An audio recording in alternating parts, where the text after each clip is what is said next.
Cảm ơn bạn đã ghé thăm kênh. Đừng quên nhấn subscribe để không bỏ lỡ bất kỳ khoảnh khắc nào bạn nhé.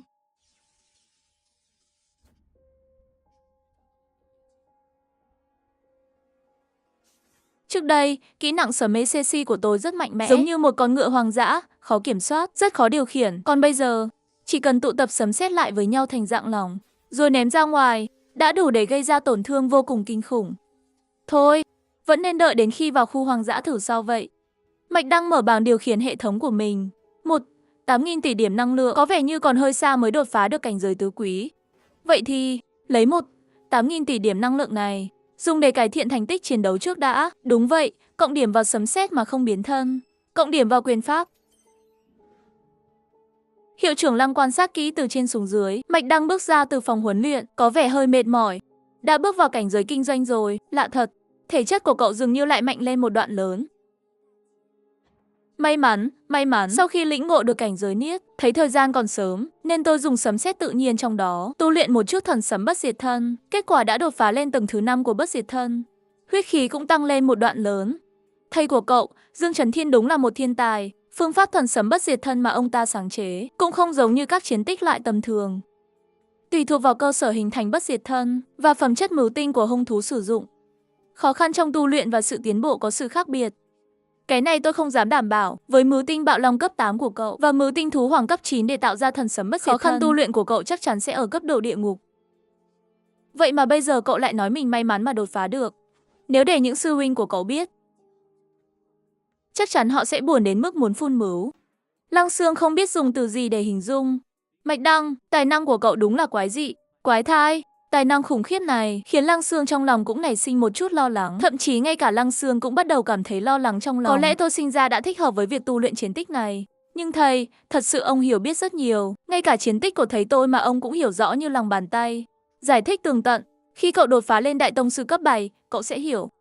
Việc nghiên cứu chiến tích của người khác là một phương pháp tăng cường sự hiểu biết rất phổ biến. Được rồi, công việc của cậu ở đây đã xong, chúng ta cũng nên trở về trường tận thế rồi. Đi qua nhà tôi một chuyến, tôi có chuyện muốn nói với cậu. Phòng ngủ của hiệu trưởng Lăng rất yên tĩnh, quyền năng giống như một bức tường vô hình, ngăn cách hoàn toàn phòng và không gian bên ngoài. Yên tĩnh đến mức chỉ có thể nghe thấy tiếng hít thở của hai người. Mạch Đăng, chuyện cậu có thể tiến hóa thành cấp ECC. Khi giải đấu các trường đại học toàn quốc bắt đầu, khả năng cao sẽ bị lộ ra, cậu cũng phải chuẩn bị tâm lý trước. Mạch Đăng có chút không hiểu, cần chuẩn bị tâm lý gì cơ? Xin thầy chỉ dạy. Chuyện này rất nghiêm trọng. Tâm lý chuẩn bị chính là tiền bạc, quyền lực, danh vọng. Đương nhiên còn có sắc đẹp. Một đôi mỹ nữ. Ánh mắt của Mạch Đăng như muốn nhìn thấu tâm can của thầy. Mặc dù cậu là người duy nhất trong 3 năm gần đây của Trung Quốc thức tỉnh năng lực ECC, nhưng thực ra mỗi năm ở toàn bộ Xanh Tinh có khá nhiều người thức tỉnh năng lực ECC. Ít nhất cũng có trên 10 người, nhưng ECC lại khác. Số lượng thức tỉnh ECC trên toàn Xanh Tinh cực kỳ hiếm. Lần cuối cùng có người thức tỉnh năng lực ECC là cách đây 4 năm. Người đó đến từ một quốc gia nhỏ ở châu Phi. Sau khi xác nhận có được năng lực ECC với hàng trăm triệu điểm năng, anh ta đã trực tiếp gia nhập quốc tịch Mỹ và được đào tạo đặc biệt. Chính vì sự hiếm có của năng lực ECC, một khi được xác nhận sở hữu năng lực ECC trong giải đấu đại học, những cám dỗ tôi vừa nói sẽ tìm đến cậu. Những cám dỗ này không chỉ đến từ trong nước, mà còn có cả từ nước ngoài. Những cám dỗ này không chỉ đến từ trong nước, mà còn có cả từ nước ngoài. Thậm chí sức hấp dẫn có thể nhân đôi cũng không phải không thể. Hiệu trưởng mong cậu giữ vững bản tâm. Đừng để những cám dỗ này làm cậu mất phương hướng. Nếu cuối cùng cậu mất đi bản tâm, bị thế lực nước ngoài lôi kéo, thậm chí gia nhập quốc tịch khác, thì điều chờ đón cậu chính là sự truy sát không ngừng của Trung Quốc. Mắt Lăng Xương bỗng sắc bén như dao, như lưỡi dao vậy. Vài chục năm trước, có một người mạnh đến từ Kim Đại, được xếp hạng EC. Lãnh đạo Trung Quốc đầu tư rất nhiều tài nguyên, đào tạo người đó đến mức đỉnh cao, kết quả lại phản bội Trung Quốc, gia nhập quốc tịch Mỹ. Lần đó các lãnh đạo quốc gia gần như tức đến mức muốn phun mứu. Vì vậy, hiện nay cấp trên rất cảnh giác với những chuyện như vậy. Mạch Đăng hiểu rồi. Học trò hiểu rồi. Đùa thôi, có hệ thống ở đây.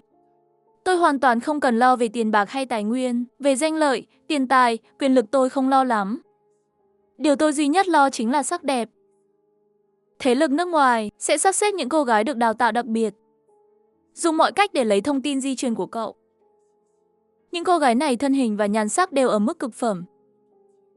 Rất ít đàn ông có thể chống lại sức hấp dẫn đó. Điều này cậu đặc biệt phải chú ý. Cậu mới chỉ 19 tuổi. Đúng độ tuổi thanh xuân, huyết khí dồi dào. Mà mỗi ngày ngoài tu luyện ra chỉ đi săn thú dữ. Thực hiện nhiệm vụ, với một người tràn đầy năng lượng như cậu, sắc đẹp rất dễ trở thành điểm yếu. Nếu cậu thật sự có nhu cầu gì, thậm chí hai cô gái luôn đi cùng cậu, cũng không thể đáp ứng. Có thể nói với tôi sẽ cố gắng giúp cậu tìm cách giải quyết.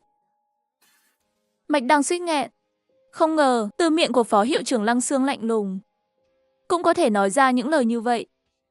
Cái gì gọi là sẽ cố gắng giúp tôi giải quyết, dù đối mặt với bất kỳ cám dỗ nào, tôi cũng sẽ không phản bội. Cô có thể hoàn toàn tin tưởng tôi. Cậu cũng vậy. Lăng Xương vốn đang nhíu mày, bây giờ bỗng nở một nụ cười rạng rỡ. Trên mặt bà là nụ cười tươi sáng. Tôi tin cậu. Giáo chủ Tuyết Thác đã bị hiệu trưởng và Lăng Xương đánh bại. Tuy nhiên, theo thông tin chúng tôi nhận được, Lăng Xương cũng bị trọng thương vì vậy. Không thể sử dụng năng lượng không gian của mình. Chúng ta có nên hành động thêm đối với Mạch Đăng không? Có cần tiếp tục hành động với Mạch Đăng? Hay chúng ta sẽ dừng lại? Từ khi đánh hạ truyền tấn lệnh, tôi đã mất không ít chiến lược cao cấp. Trung Quốc không phù hợp để tiếp tục nhắm vào Mạch Đăng nữa. Ngoài ra, từ hôm nay trở đi, Thiên Mệnh sẽ ngừng tất cả các hoạt động về vận mệnh. Toàn diện chuyển sang phục tùng. Nguồn năng lượng nguyên thủy sẽ đạt đến đỉnh cao trong vài năm tới. Sự tối cao sẽ hạ xuống vào khoảnh khắc đỉnh cao của nguồn năng lượng đó. Đến lúc đó, nhân loại sẽ đối mặt với sự diệt vong cuối cùng. Thiên Mệnh cũng sẽ đạt được sự vĩnh cửu. Cái gì? Cuộc thi đại học toàn quốc này? Mạch Đăng lại là đội trưởng của đội. Không ngờ Mạch Đăng lại trở thành đội trưởng đội đối kháng năm nhất. Lão Trần, cậu nghĩ gì về danh sách tham gia này? Danh sách những người tham gia không có gì đáng ngại. Chỉ là việc Phó Hiệu trưởng Lăng Xương sắp xếp Mạch Đăng làm đội trưởng. Những người khác thì sao? Có gì phải lo? Những người khác, chúng ta phải làm sao?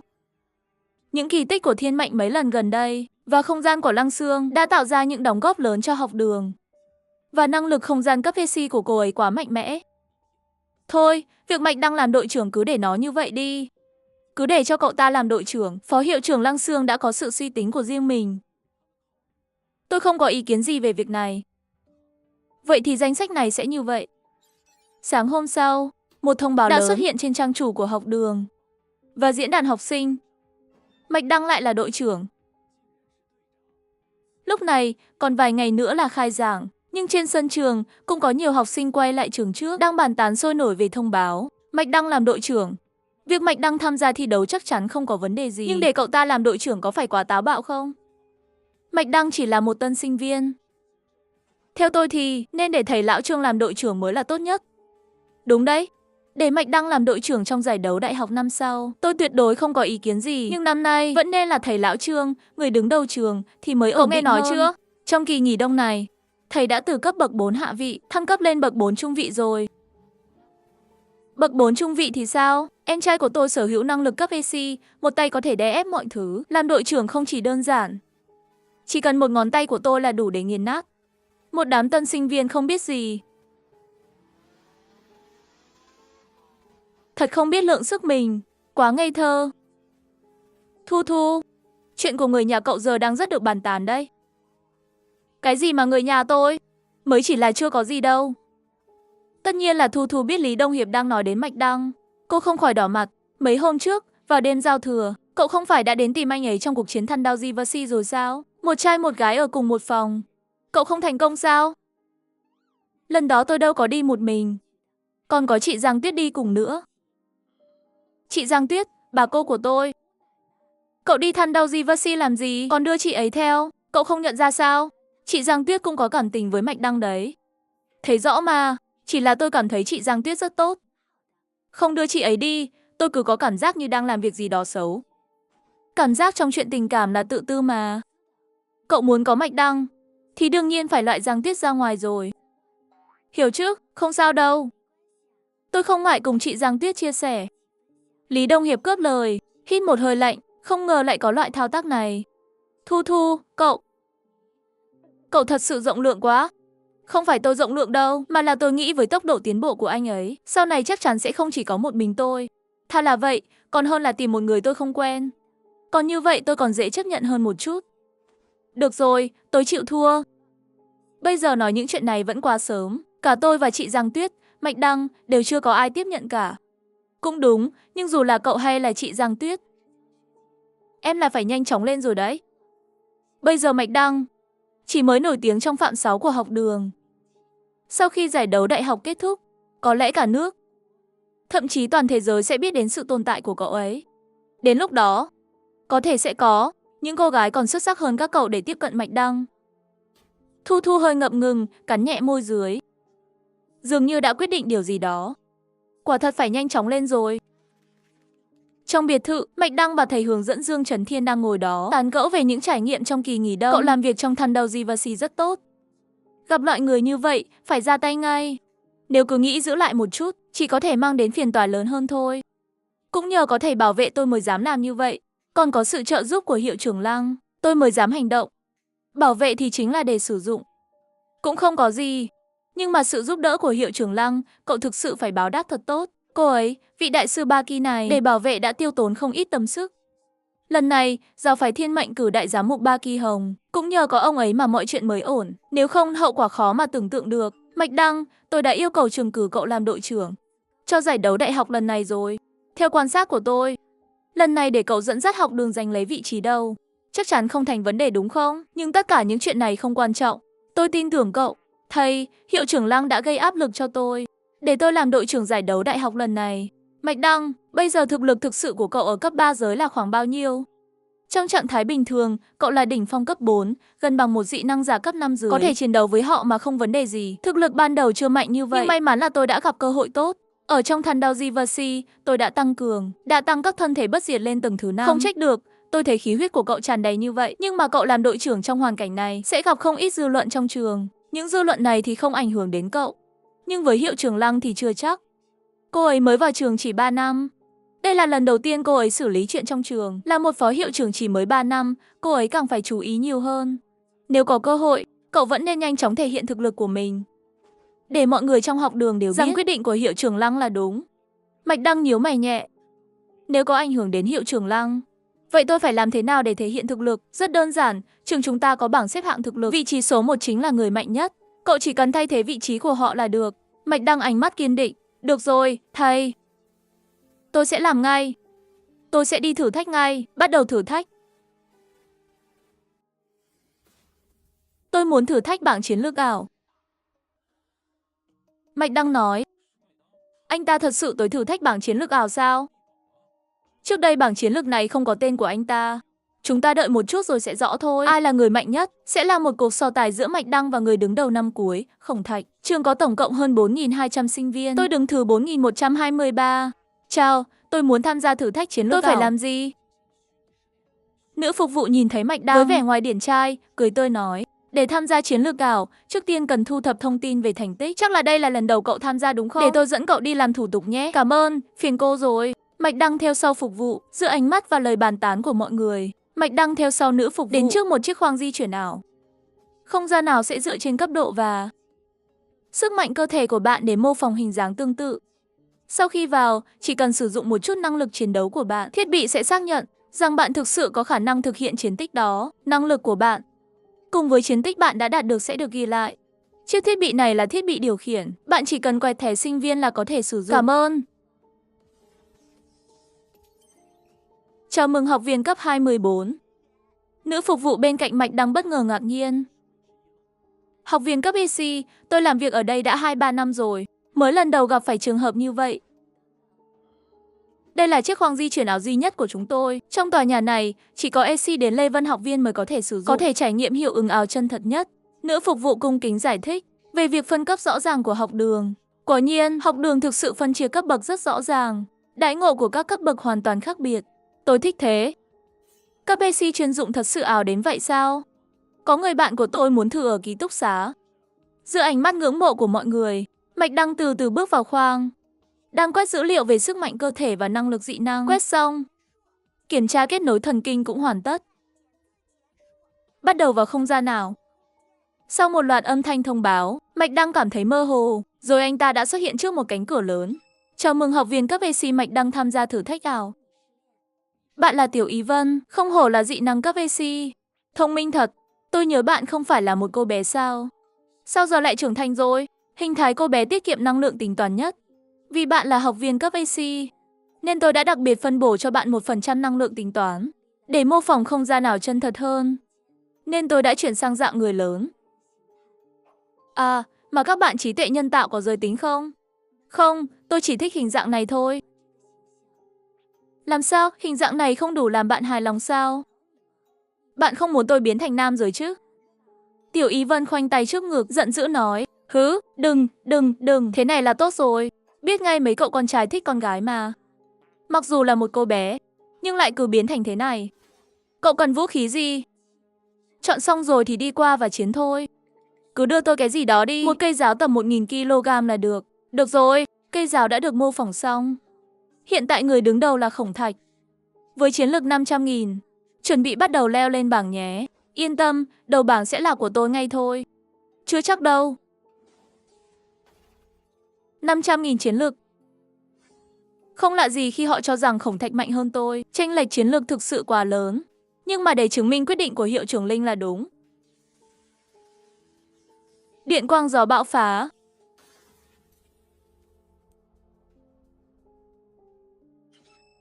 Bảng chiến lực ảo đầu tiên của Khổng 1511 vạn chiến lực à. Trời đất thật không thể tin nổi. Mạch Đăng đứng hạng 42 trên bảng, với chiến lực 214.000. Bạn đã vượt qua 20 tầng thử thách ảo liên tiếp rồi đấy. Có muốn nghỉ một chút không? Không cần, tiếp tục thôi. Tầng 211. Một con độc giác cấp 4. Lúc này, tại biệt thự của lão sinh viên Khổng Thạch, một thanh niên tức giận nói, theo tôi thấy, việc hiệu trưởng bổ nhiệm Mạch Đăng làm đội trưởng là một sai lầm. Khổng đại ca, anh đã là cấp 4 trung vị rồi. Với sức mạnh tăng trưởng mạnh mẽ từ khi tham gia nhiệm vụ của thiên mệnh, giờ anh đã mạnh hơn rất nhiều. Sao lại để cho bọn họ quyết định thẳng thừng như vậy? Tại sao phải trực tiếp nội định người ta làm đội trưởng? Phải rồi, chúng ta cần phải gặp hiệu trưởng Linh để nói chuyện. Chắc chắn phải tìm cơ hội cho anh một trận quyết đấu với Mạch Đăng. Khổng Thạch mặt mày điềm tĩnh nói, chúng ta đều là lão sinh viên rồi, các cậu không phải không biết. Học đường từ trước đến nay không thay đổi quy tắc bổ nhiệm. Vì đã chỉ định đội trưởng rồi, chúng ta không thể làm gì khác. Khổng Thạch bình thản nói, chúng ta đều là lão sinh viên rồi. Các cậu cũng biết, học đường từ trước đến nay không thay đổi quy tắc bổ nhiệm. Vì đã chỉ định đội trưởng rồi, tự nhiên không thể thay đổi. Hơn nữa, với thực lực của Mạch Đăng, hoàn toàn có thể đảm nhận được. Nếu như là bảng xếp hạng, những người đứng đầu như Băng Sơn, Nam làm đội trưởng, nhưng Mạch Đăng thì lại không có ý kiến gì. Dù sao thì anh ta có CC. Phó hiệu trưởng muốn anh ta giúp học đường tăng danh tiếng, cũng là điều hợp lý thôi. Mày đúng là tính tình tốt thật. Còn tao thì không phục. Chờ đợt sau đội nhóm gặp hắn, tao nhất định phải tìm hắn đấu một trận. Nếu mà hắn ngay cả tao cũng không đánh thắng, thì phải rời khỏi vị trí đội trưởng thôi. Khổng Thạch lập tức nhíu mày. Tao Quân không cần phải như vậy. Trên diễn đàn có người nói, Mạch Đăng đã leo lên hạng 42 trong thử thách ảo rồi. Chiến lực là 204.000 rồi. Trước đây chiến lực của hắn luôn chỉ là 08. Giờ hắn tăng vọt lên 210.000. Vừa mới lọt vào top 50 rồi. Chắc chắn có thể kiểm tra, xem Mạch Đăng bắt đầu lỡ yêu từ lúc nào. Trịnh Hằng vội vàng lật xem các bài đăng trên diễn đàn. Theo các bài viết trên diễn đàn, Mạch Đăng hình như mới bắt đầu lỡ yêu từ 3 phút trước. Khổng Thạch híp mắt lại, khuôn mặt đầy sự chấn động. 3 phút trước, muốn đạt 200.000 chiến lực, ít nhất phải vượt qua 20 tầng. Có nghĩa là hắn chỉ mất 3 phút đã vượt qua 20 tầng thử thách. Mỗi tầng không quá 9 giây. Dùng set để quét sạch chiến trường. Thực sự nhanh hơn chúng ta quá nhiều. Nhưng thử thách tầng 211 lần này chắc chắn sẽ đủ để làm khó hắn một lúc. Tầng 211 là kẻ sát nhân cấp 4. Tôi không tin hắn có thể xử lý nhanh thế được.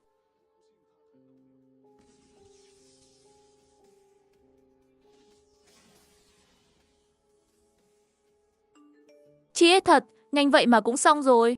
AC đến cơ là si dị năng của Nhiên lợi hại cũng đã tiêu diệt rồi. Tầng 22 thử thách có tổng cộng 20 con quái thú cấp 4. Lần này chắc chắn không thể GS nhanh như vậy được. Lại là GS gọn trong 1 giây. Đám người chạy trốn đều GS lặng. Mạch Đăng đứng hạng 29 trên bảng chiến lực. Chiến lực 294.000.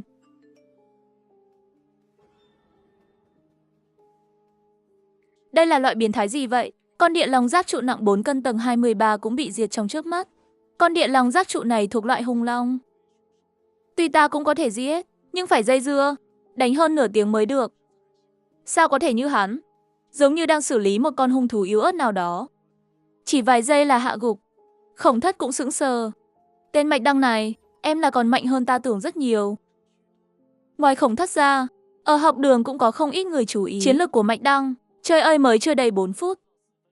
Đã đạt 350.000 chiến lực, lao thẳng vào top 20 rồi. Không hổ là Lôi Đế. Quả nhiên lợi hại.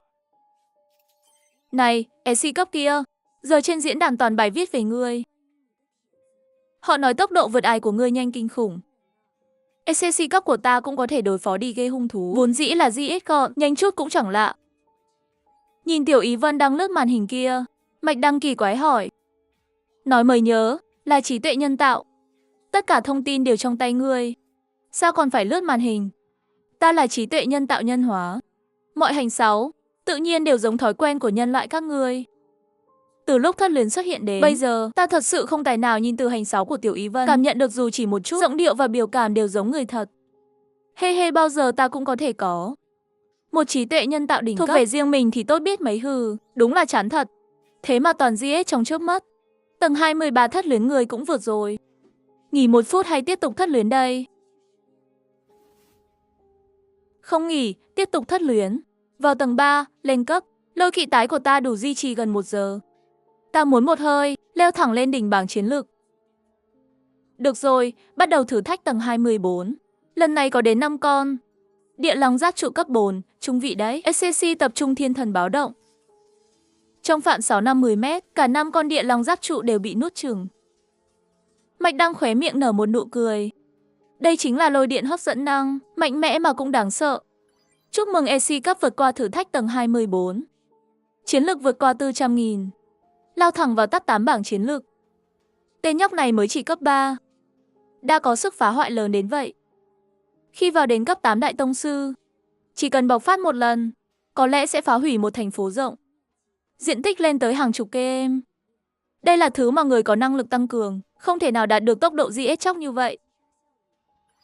Tầng 25 là một con gấu sấm sét bao cấp 4. Cẩn thận đấy. Không sao, là bạn cũ mà.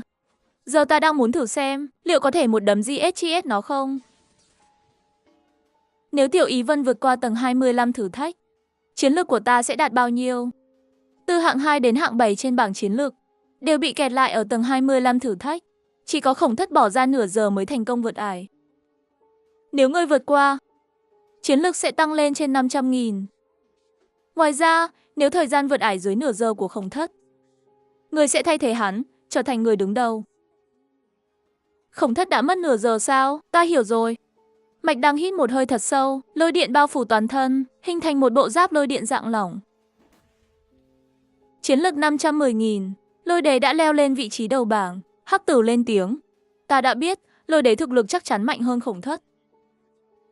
Từ khi bắt đầu thế giới ảo cho đến lúc đứng đầu, chỉ mới có 5 phút thôi mà. Tốc độ này của thật nhanh đến không thể tin được. Khi Mạch Đăng thay thế Khổng Thất, trở thành người đứng đầu bảng chiến lược học đường, cả học đường đều sôi sục. Còn bên kia, biệt thự của Khổng Thất cũng chìm trong tĩnh lặng. Chạy một lúc rồi, Tào Quan mới chấp nhận sự thật này. Theo bản năng, ông ta hỏi chính Hằng, từ chiến lược 400.000 lên đến 510.000. Mất bao lâu? Chưa đầy 20 giây, mắt của Tào Quan gò lại. Ta nhớ là từ 400.000 chiến lược đến chiến lược 500.000, thử thách tầng 25, là một con gấu bão cấp 4. Vậy mà cũng bị GS gọn. Rốt cuộc hắn là quái vật gì? Nếu không phải GS gọn, ta còn có thể chấp nhận chút ít. Nhưng quan trọng là, hắn vẫn chỉ là sinh viên năm nhất mới vào học năm ngoái. Ta không thể chấp nhận nổi. AC cấp dị năng thật sự mạnh đến vậy sao? Quả thật, hiệu trưởng Lăng đã đúng. Mạch Đăng mạnh hơn ta, mà mạnh hơn rất nhiều. Quả thật, nói lại thì Mạch Đăng cái tên biến thái này, tầng 25 cũng chỉ cần GS gọn. Hắn có thể vượt qua bao nhiêu tầng nữa? AC cấp, ngươi của thật rất bạo lực, nhưng một đấm này thật sự rất gọn gàng. Đủ để ngươi đạt vị trí đầu bảng rồi. Tiểu Ý Vân, có lẽ ta là người đầu tiên trong lịch sử mô hình với thực lực cấp 3 vượt qua thử thách tầng 25 thất luyến này. Không ngờ AC cấp ngươi lại tự yêu mình như vậy, nhưng rất tiếc phải nói với ngươi. Ngươi không phải người đầu tiên đâu.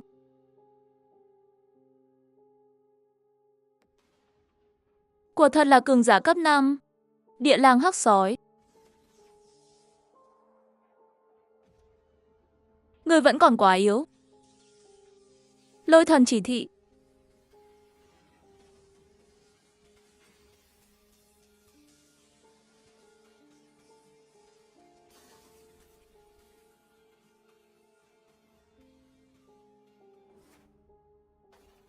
Hơn 100 năm trước, quốc gia Trung Quốc chúng ta xuất hiện một người AC cấp tài năng chói sáng.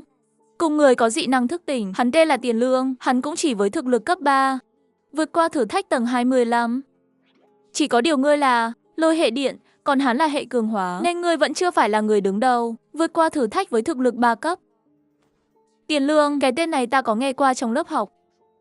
Ai, tiếc là hắn chưa kịp thành tựu bát đại đại tông sư, đã hy sinh trong một cuộc thám hiểm di tích văn minh.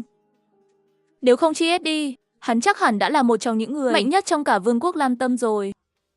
Nói đi nói lại, Tiền Lương lúc đó cuối cùng vượt qua được bao nhiêu tầng thất luyến, hắn cũng chỉ dừng lại ở tầng 25 mà thôi. Tầng 26 với 5 con quái thú đỉnh phong cấp 4.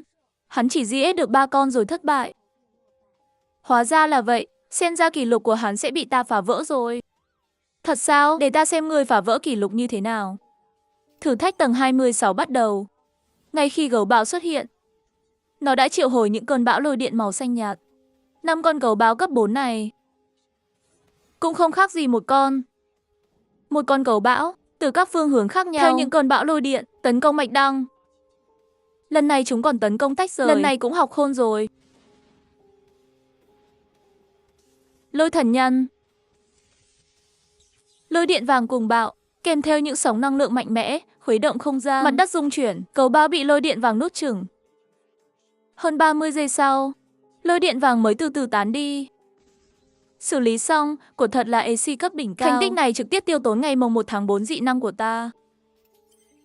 Chúc mừng AC cấp vượt qua thử thách tầng 26. Chiến lực tăng vọt lên 710.000. Thử thách tầng 27 là một con sói đen đất cấp dưới kim loại. Xin hỏi AC cấp, người muốn nghỉ ngơi hay tiếp tục thử thách con sói đen đất cấp dưới kim loại này? Nghỉ một chút đã, bất kỳ quái thú nào đạt cấp 5 cũng không đơn giản. AC7, có vẻ như ngươi không thể rồi. Mạch Đăng thoát khỏi trận chiến, dù sao đây là lần đầu tiên. Quan trọng là ta muốn nói chuyện một chút với ngươi. Được rồi, AC7, vậy thì ngươi có 3 phút nghỉ ngơi. Thời gian nhé, được rồi. Mạch Đăng định dùng dị năng khôi phục nhưng cảm nhận được dị năng trong người đang phục hồi với tốc độ cực nhanh hả? Đây là tình huống gì vậy? Dị năng có thể tự phục hồi sao? Hi hi, trong thực tế dị năng cần tu luyện để phục hồi, nhưng trong không gian ảo này khôi phục dị năng tất nhiên là do ta quyết định, chỉ cần một suy nghĩ nhỏ thôi. Một mùi hương nhẹ nhàng đặc trưng của con gái tỏa ra hướng Mạch Đăng. Làm anh ta lại không kìm được. Trí tuệ nhân tạo đỉnh cao như vậy mà lại có thể xử lý những chi tiết này đến vậy. Đây có phải là gian lận không? Tôi không muốn bị gọi là gian lận vì nghỉ ngơi 3 phút đâu. Đương nhiên không phải rồi. Mỗi sinh viên tham gia thử thách ảo, tốc độ phục hồi dị năng đều được tính theo tốc độ tu luyện bình thường nhân 10 lần. Ta chỉ đơn giản là ngừng quá trình tu luyện của ngươi để ngươi có thể trò chuyện với ta thôi. Thật không mệt sao? Đứng mãi thế này không mệt sao? Ngồi xuống nghỉ đi. Với thể chất của ta, đứng suốt 10 ngày 10 đêm cũng không mệt. Nhìn Tiểu Ý Vân ngồi ngoan ngoãn bên cạnh, Mạch Đăng đột nhiên cảm thấy có chút ngạc nhiên và hỏi một câu tò mò. Tiểu Ý Vân, ngươi được khai quật từ di tích cổ đại phải không? Có thể kể cho ta về nền văn minh cổ đại được không? Ta không rõ lắm, khi ta được khai quật từ di tích, ta nhận thấy tất cả dữ liệu của ta đã bị xóa sạch. Chỉ còn lại các nội dung cơ bản về nhân hóa. Hóa ra là vậy. Vậy còn những trí tuệ nhân tạo đỉnh cao khác, chúng có gặp phải tình huống giống như ngươi không? Đúng vậy, trí tuệ nhân tạo của Kim Đại và Cường Đại cũng gặp phải tình huống giống như ta. Cũng giống như ta, tình huống giống nhau. Xem ra, nền văn minh cổ đại có vẻ ẩn chứa một bí mật lớn. Cuối cùng cũng dừng lại rồi. Quả thật không dễ dàng. Trong biệt thự, khi thấy Mạch Đăng tăng chiến lực lên tới 710.000, cả hơn 1 phút trôi qua, chiến lực không còn tăng nữa. Tào Quan và những người khác cuối cùng cũng thở phào nhẹ nhõm. Nếu mà tiếp tục hạ gục như vậy nữa, họ lo lắng, liệu tim của họ có chịu nổi không? Thạch ca, Mạch Đăng chắc đã vượt qua thử thách tầng 26 rồi. Vậy thử thách tầng 27 sẽ là gì nhỉ? Tôi cũng không rõ. Có thể là vài con quái thú cấp 4 đỉnh cao. Cũng có thể là quái thú cấp 5 hạ vị. Chắc chắn sẽ có nhiều con cấp 4 đỉnh cao. Đúng là một số lượng đáng sợ. Ngay cả các vương giả hệ sét cũng chưa chắc đã qua được. Nếu là tôi, khả năng chiến thắng gần như là không. Khó khăn thật sự rất lớn. Ngay cả Mạch Đăng, khả năng cao cũng sẽ thất bại ở đây. Nhưng dù vậy, anh ấy sẽ là người mạnh nhất trong cả học đường. Tuy nhiên, những người như Khổng Sư không biết rằng thử thách tầng 27 không phải là những gì họ tưởng tượng như quái thú cấp 4 đỉnh cao, mà là những quái thú cấp 5, còn đáng sợ hơn. 3 phút nghỉ ngơi đã hết. Hãy chuẩn bị sẵn sàng cho trận chiến, quả thật không chút nhân nhượng. Nói 3 phút là 3 phút. Không thêm chút thời gian nào. Quyền tối cao của tôi là của hiệu trưởng. Nếu ngươi có thể lấy quyền điều khiển từ tay hiệu trưởng, thì tôi sẽ nghe theo ngươi. Vậy thì thôi, chiến đấu bắt đầu đi. Mạch Đăng cảm nhận một chút dị năng thiên thần xét, cảm thấy đã phục hồi được khoảng ngày mùng 4 tháng 5. Chưa đạt trạng thái đỉnh cao nhưng cũng đủ rồi, chắc hẳn là cũng đủ để chiến đấu. Dù sao thì, so với những quái thú trước đây, còn đại địa hắc lang, dù có cường tráng, vạm vỡ, nhưng nó không lao tới ngay lập tức. Mà thay vào đó, nó di chuyển chậm rãi, cẩn thận quan sát. Không hổ là quái thú cấp cao, trí thông minh của nó mạnh hơn nhiều so với quái thú cấp 4 đỉnh cao. Quả thật rất đáng sợ.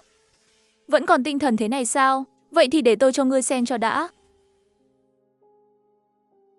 Mạch Đăng nhìn xuống bàn tay cầm trường thương của mình, vẫn cảm thấy hơi tê dại, kèm theo là cảm giác đau nhói. Thật thú vị. Dường như lâu rồi tôi chưa có cảm giác như thế này. Đến đây đi, để tôi xem ngươi mạnh đến đâu.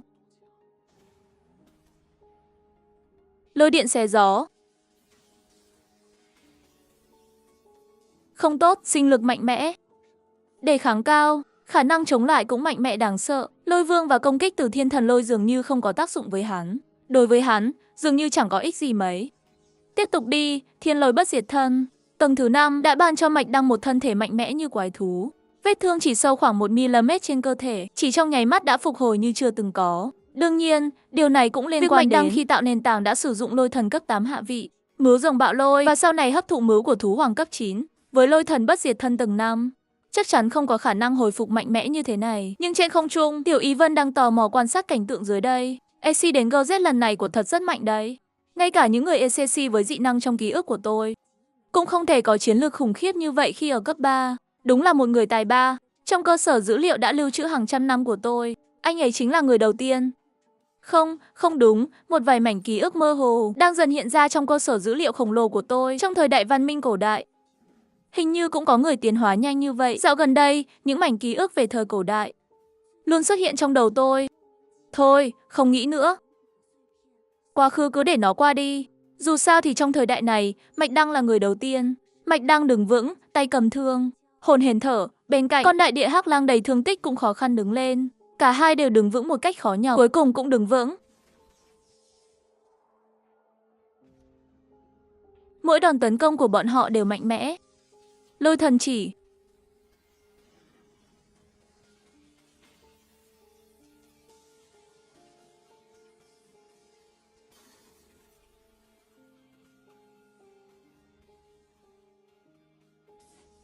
Một nụ cười thoáng qua trên gương mặt kiên định của Mạch Đăng. Cuối cùng thì tôi cũng là người cười đến cùng. Chúc mừng EC đến Classy đã vượt qua thử thách tầng 27. Chiến lực lại tăng vọt, đạt được chiến lực kỷ lục 101 triệu.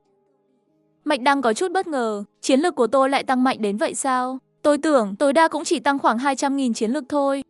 Không phải ai cũng có thể hạ gục một con quái vật cấp 5 đâu. Tăng mạnh 300.000 cũng không có gì lạ. Vượt qua thử thách tầng 27, EC đến Classy. Ngươi có muốn tiếp tục thử thách tầng 28 không? Lần này có 5 con đại địa hắc lang. Cấp 5 thấp, khó khăn cực kỳ cao. Tất nhiên là tôi muốn tiếp tục, nhưng tôi cần nghỉ một chút. Dù tôi biết mình không thể vượt qua, nhưng điều đó không ngăn cản tôi muốn cảm nhận áp lực này. Ít nhất tôi cũng muốn biết cảm giác đó. Tiểu Ý Vân, cô có thể phá lệ giúp tôi phục hồi năng lượng không? Tôi không thể chờ đợi được nữa. Được rồi, nhìn ngươi khá điển trai, tôi sẽ giúp ngươi phục hồi. Bắt đầu thử thách tầng 28. Lúc này, cả trường đều dậy sóng vì màn trình diễn tuyệt vời của Mạch Đăng. Chiến lược 1 triệu của lôi đế thật quá mạnh mẽ. Thật sự rồi, giải đấu cao cấp lần này chắc chắn đã được bảo đảm. Hắc Tử nói. Những người ủng hộ trước đây, hoặc là im lặng, hoặc là ngay lập tức gia nhập đội ngũ ủng hộ Mạch Đăng, cùng nhau nhấn nút chia sẻ. Chiến lược 1 triệu. Mạch Đăng. Giờ đây, anh đã thực sự đứng trên đỉnh cao của trường Magic Đại. Tao quá ngỡ ngàng. Cấp 3 lại có thể hạ gục hàng chục con quái vật cấp 4 đỉnh cao. Chiến lược như vậy, thật sự là quá phi thường rồi. Vậy thì đội ngũ trong buổi huấn luyện, anh còn muốn thử solo với cậu ấy không? Không đâu. Đùa sao? Chiến lược 1 triệu. Chắc chắn một ngón tay của cậu ấy cũng đủ hạ tôi rồi. Học trò của tôi đúng là quá quái dị rồi. Cấp 3 lại có thể hạ gục quái vật cấp 5. Ngay cả dị năng ECC cũng không thể làm được điều này. Trên toàn cầu, có ít người có thể sở hữu năng lực dị năng như vậy. Những người khác không hiểu ý nghĩa của chiến lược 1 triệu. Nhưng với tư cách là hiệu trưởng của Học viện Vũ khí, ông ta lẽ nào không biết? Dương Trần Thiên cảm thấy tự hào hơn là bất ngờ. Các học sinh khác của tôi vẫn cần tôi trực tiếp chỉ dạy để có thành tích. Nhưng Mạch Đăng thì khác.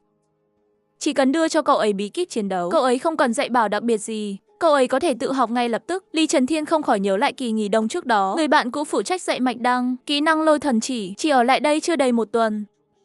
Mà đã phải rời đi trước khi khóa học kết thúc. Tuy nhiên, Mạch Đăng có chiến lược thực sự đạt 5 cấp. Vậy chiến thuật cho trận đấu đội sẽ phải thay đổi một chút. Chiến lược 1 triệu, đứng đầu bảng chiến lược. Mạch Đăng rõ ràng đã đến thử luyện ảo để phô diễn sức mạnh của mình.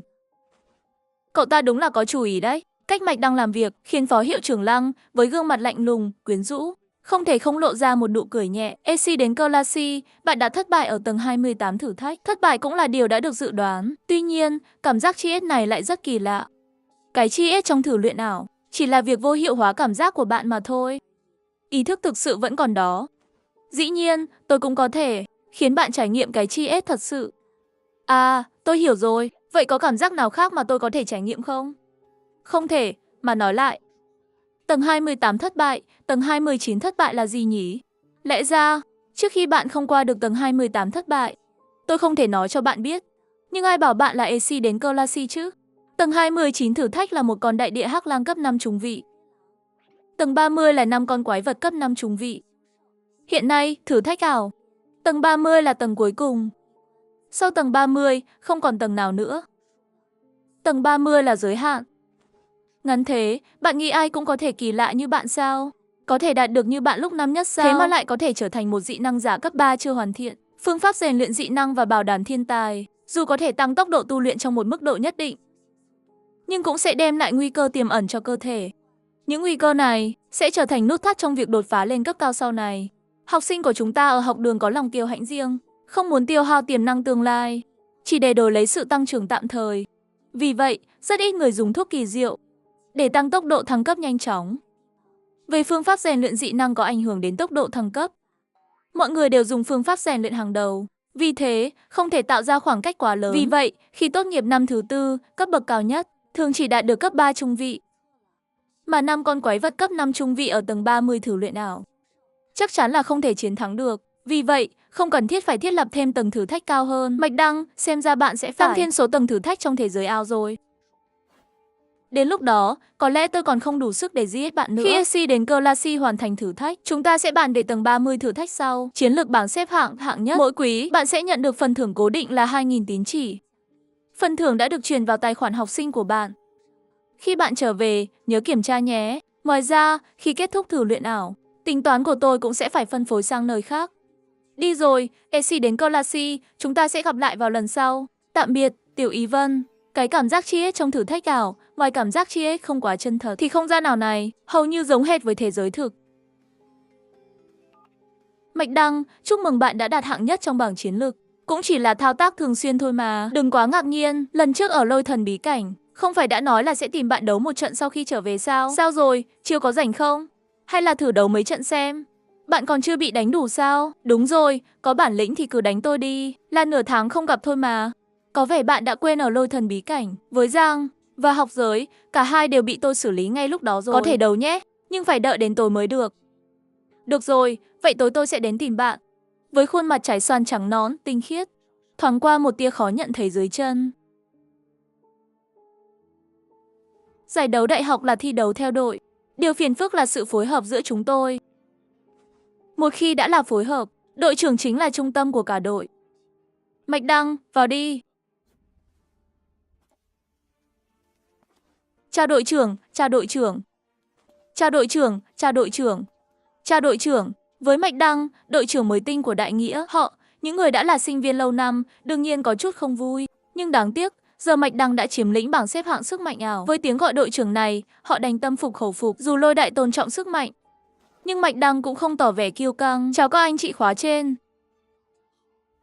Được rồi, tôi sẽ giới thiệu về đội trưởng Mạch Đăng. Thông tin đội trưởng Mạch Đăng thì chắc không cần nói nữa, đúng không? Chúng ta đều biết mà. Cậu ấy là người thức tỉnh dị năng EC cấp hiếm có. Không. Mạch Đăng sở hữu dị năng CC cấp sấm sét. Lời nói của Lộ Thiên vừa dứt, mọi người, bao gồm cả Khổng Thị, đều sững sờ. Dị năng của Mạch Đăng, khi nào lại từ cấp EC lên cấp CC rồi? Đợi giải đấu Đại học Quốc gia bắt đầu, dị năng CC của Mạch Đăng sẽ được lộ diện. Vì vậy, Dương Chấn Thiên cũng không giấu giếm, mà trực tiếp công bố tin này. Dị năng CC. Không lạ gì sao cậu ấy mạnh đến vậy. Trước đây tôi vẫn thắc mắc, tại sao tia sấm của đội trưởng lại từ màu xanh tím biến thành màu vàng kim? Hóa ra là vì lý do này. Nhưng dị năng có thể được nâng cấp sao? Điều này hầu như là không thể. Cậu ấy rốt cuộc làm thế nào? Những ánh mắt đầy kinh ngạc và nghi hoặc nhìn về phía Mạch Đăng. Làm sao Mạch Đăng tiến hóa được? Các cậu không cần quan tâm. Chỉ cần biết rằng Mạch Đăng là vị cứu tinh của dị năng CC. Mạch Đăng và những người bạn lâu năm của cậu ấy đã phối hợp ăn ý từ lâu. Tôi không cần giới thiệu chi tiết nữa. Lúc luyện tập, bạn sẽ từ từ làm quen. Tôi từng gặp đội trưởng trước đây rồi. Đội trưởng có gì không hiểu có thể hỏi tôi. Nếu đội trưởng muốn làm quen với ai, chị khóa trên tôi cũng có thể giới thiệu cho. Vâng, cảm ơn anh khóa trên. Mời mọi người theo tôi đến phòng huấn luyện ảo. Bắt đầu buổi huấn luyện đầu tiên của tiểu đội chúng ta.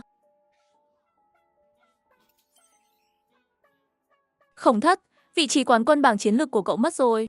Đội trưởng cũng không còn, có cảm tưởng gì không? Không có cảm tưởng gì cả, Mạch Đăng rất mạnh. Vị trí quán quân này đúng là nên thuộc về cậu ấy. Câu trả lời này khiến Diêu Phương hoàn toàn bất ngờ. Không hổ là Khổng Thất. Tâm lý thật tốt. Tôi còn tưởng cậu sẽ rất không cam lòng cơ. Để đảm bảo tính công bằng, mỗi thí sinh chỉ được sử dụng trang bị không vượt quá cấp Anh. Các binh khí không được vượt quá cấp EC. Các bạn có thể tùy ý chọn kiểu dáng mình thích.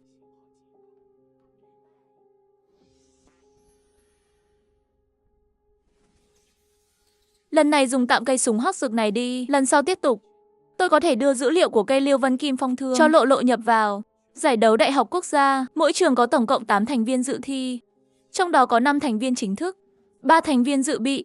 Đại học dị năng tận thế cũng không ngoại lệ. Trước khi bắt đầu luyện tập phối hợp, mỗi người đều cần trình bày dị năng và chiến kỹ mà mình nắm giữ. Mạch Đăng, với tư cách đội trưởng, hãy là người đầu tiên nhé. Có cần phải thể hiện toàn bộ cách thức tấn công không? Đúng vậy, như thế không chỉ để đồng đội hiểu toàn diện về bạn, mà còn giúp tôi dễ dàng xây dựng chiến thuật. Tôi hiểu. Phương thức tấn công tôi giỏi hơi nhiều một chút. Thương pháp và quyền pháp, cũng như các loại chiến kỹ pháp thuật tầm xa tôi đều tinh thông. Một lúc mà nắm được nhiều vậy, liệu có thuần thục không? Phương thức tấn công tôi giỏi hơi nhiều một chút. Thương pháp và quyền pháp, cũng như các loại chiến kỹ pháp thuật tầm xa tôi đều tinh thông. Một lúc mà nắm được nhiều vậy, liệu có thuần thục không? Tiếp theo tôi sẽ lần lượt trình diễn dị năng ECC cấp tuyệt vời của mình. Chùm sấm sét thần thánh bao quanh Mạch Đăng, gần như khiến cái gọi là thượng thiên thần sét đến một loại áp lực sấm sét cực kỳ hiếm có, tỏa ra từ đôi cánh và hoàn hảo mô phỏng lại thân sấm cuồng bạo, vô cùng nguy hiểm. Ngay cả mọi người có mặt đều cảm thấy như đang bị bao phủ bởi một cơn sóng vũ trụ. Đúng là dị năng CC của thật rất đáng sợ. Sấm sét thật đẹp. Trong đám đông, Khổng Thị cũng không khỏi thầm cảm thán, không ngờ Phó Hiệu trưởng Lăng sớm đã chỉ định cậu ấy làm đội trưởng tham gia giải đấu. Quả thực là khí thế, không phải dị năng giả bình thường có thể sánh kịp. Ánh sấm chớp lóe lên, kèm theo chiến thuật và kỹ năng bắn súng, cùng với sét và các đòn tấn công như đoạt sét, lính sét 5, tất cả đều được Mạch Đăng thực hiện một cách dễ dàng. Không hổ là đội trưởng, mạnh quá, cảm giác lần này chúng ta chắc chắn thắng giải.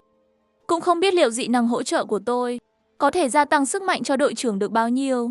Mạch Đăng thể hiện, không nghi ngờ gì nữa khiến cho nhóm nhỏ của Tiểu Nguyệt cảm thấy vô cùng an toàn. Thậm chí, vài người trong nhóm đã sớm xác định rằng đội của họ sẽ giành chiến thắng giải đấu. Mới vừa rồi là một loạt chiến thuật bắn súng và chiến kỹ, chỉ là khởi động thôi. Tiếp theo, tôi sẽ trình diễn tất cả các chiến kỹ Asigi mà tôi nắm giữ. Khổng Thị và các bạn đều lộ vẻ mặt đầy nghi ngờ và khó hiểu. Vậy mà vừa rồi chỉ là khởi động. Chỉ riêng loạt chiến kỹ cấp Anh lúc nãy đã đủ để nghiền nát tôi. Không ngờ đây mới chỉ là bắt đầu thôi. Trước tiên là chiến kỹ EC cấp mà thầy giáo đã dạy cho tôi, sấm sét vô cực, thần sấm bất diệt. Trên mặt Dương Trần Thiên cũng tràn đầy sự mong đợi. Không hổ là đệ tử mà tôi tự hào nhất. Chùm sấm sét vàng kim vô tận lan tỏa từ cậu ấy, bao phủ toàn bộ như thể một con rồng dữ mạnh mẽ. Hơi thở tàn bạo lập tức tràn ngập khắp nơi. Tiếp theo là chiến kỹ phòng ngự EC cấp mà Linh bị khai mở. Mọi người còn chưa kịp hồi phục khỏi uy thế của sấm sét, ngay lập tức, trên người Mạch Đăng lại xuất hiện một lớp lôi điện cực mạnh mang đầy sức phòng ngự. Đây là chiến tích EC cấp thuộc loại phòng ngự.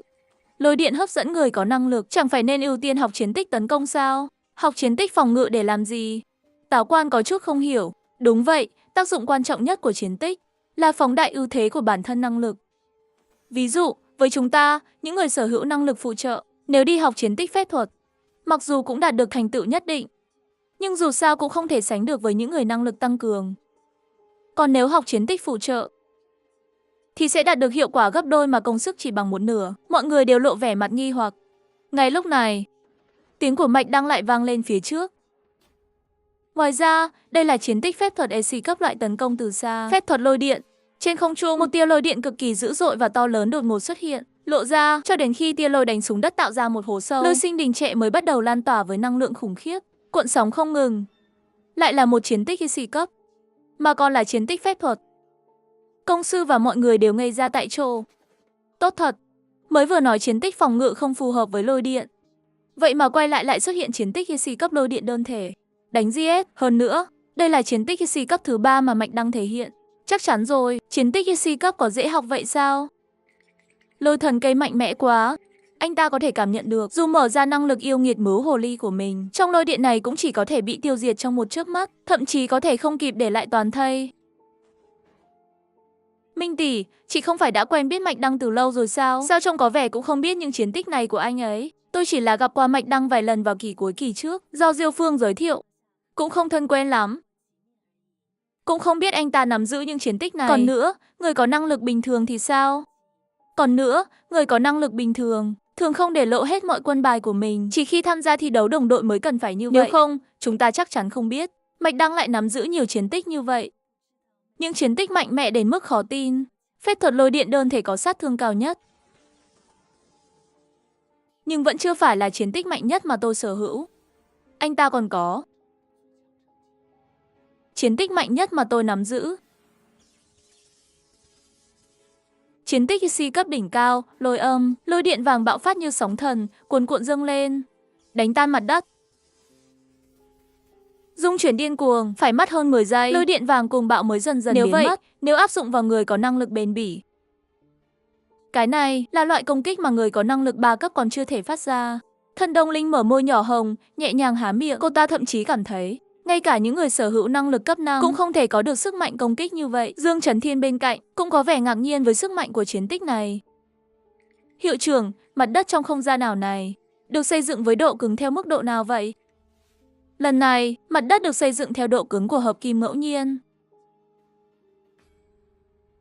Hợp kim cấp C mà đã bị phá hủy thành thế này. Nếu mà va chạm vào người có năng lực bền bỉ, thì sẽ có hậu quả gì nhỉ? Chắc có lẽ toàn thân sẽ hóa thành bụi thôi. Nghĩ đến đây, Diêu Phương không khỏi rùng mình.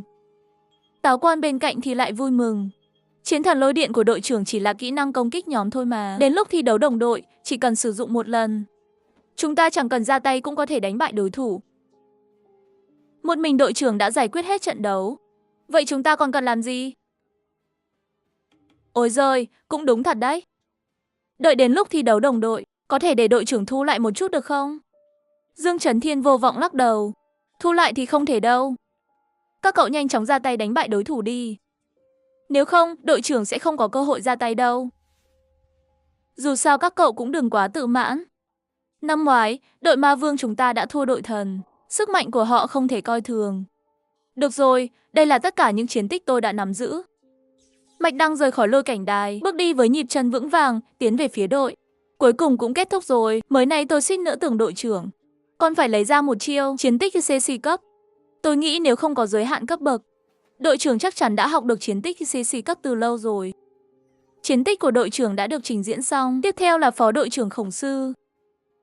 Đội đại diện học đường có tổng cộng 8 người. Đầu tiên là phó đội trưởng Khổng Sư, sở hữu năng lực tăng cường và dị năng. Khi kích hoạt dị năng, thân thể của anh ta được tăng cường mạnh mẽ, thậm chí có thể sở hữu sức mạnh khủng khiếp như một người khổng lồ.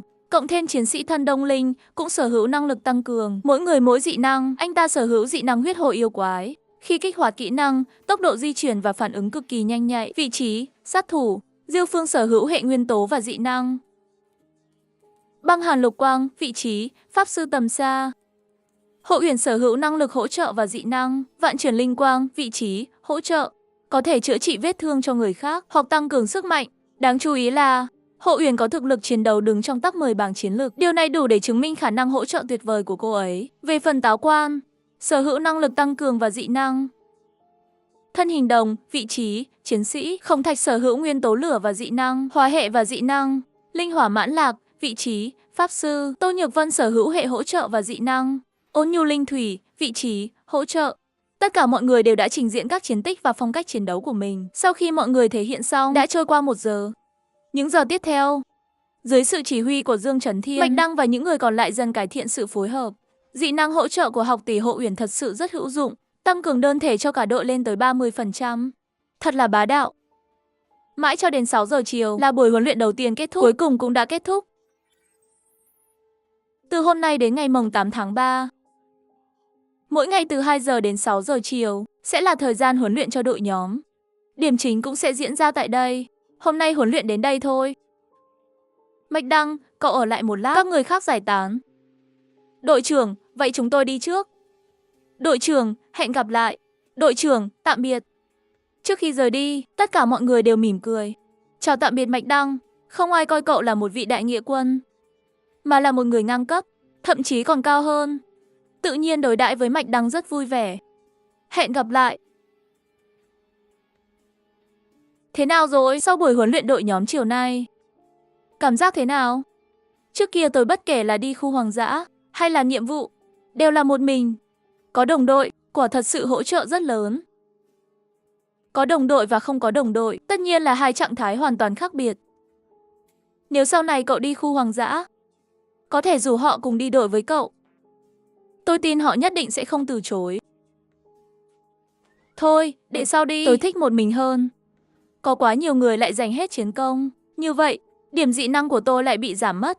Hơn nữa năng lượng điện của tôi quá ồn ào. Lẽ nào tôi lại phải đi trốn khỏi họ sao? Dương Trấn Thiên nhìn thấu suy nghĩ của Mạch Đăng nhưng cũng không ép buộc.